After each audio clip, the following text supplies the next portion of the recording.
Hi there, I'm Allison Moon, and welcome to day 33 of 90 Days of Self-Publishing. I am talking to you from a dorm room in Los Angeles where I'm at the Lambda Literary Emerging LGBT Writers Retreat, which is essentially a week-long workshop of, focus groups, readings, classes, and a lot of really awesome companionship and kind of peermanship. And this is wonderful. This is today's actually little message that I wanted to share I've talked a lot about fostering communities of readers, fostering communities of professionals, so that you have people to send work to and kind of cultivate a community of artists, so that you can work together. I hired a friend of mine to do graphic design, etc. But I think there's something that I missed, which is having a community of writers.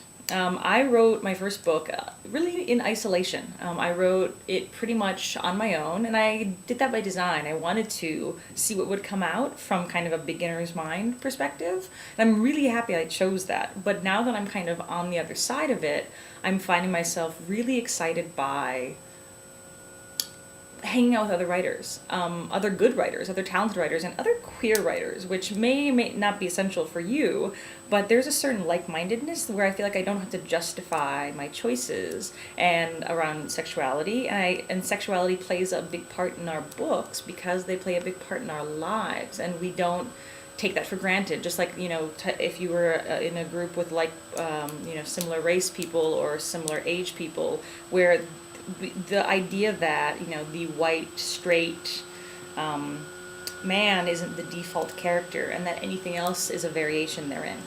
So the queer thing is really helpful, and it's also just a lot more fun.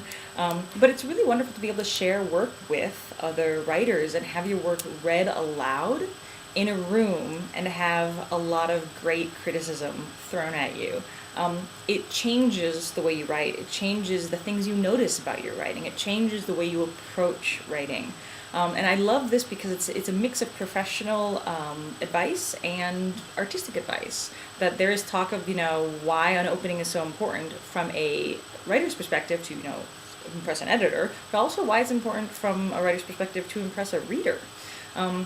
And these things are beautiful, and it's great to be able to share that in community. And it's sometimes really challenging because there's a lot of languaging around critique that is difficult for me personally to get a handle on because I haven't done a lot of that before, and I'm constantly worried that I'm going to hurt some of these feelings. But it's also really important because it's great to learn these things and learn how to dole it out in a really respectful, kind way, in honor of helping another person's work, and also receive it in a really helpful way, realizing that other people in the room are helping you with your work. And hearing a person read your work for the first time aloud, somebody who's approaching the work with no idea about you, is really helpful, because then you get to hear things and hear how names might be pronounced in people's heads if they're not familiar with those names or whatever.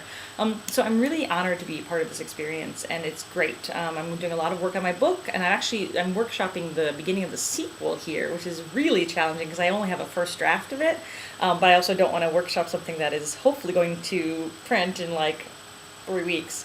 So that's it for today. Thanks for joining me. My hair is now totally weird looking after I did that. And I'll be back tomorrow with more 90 days of self-publishing.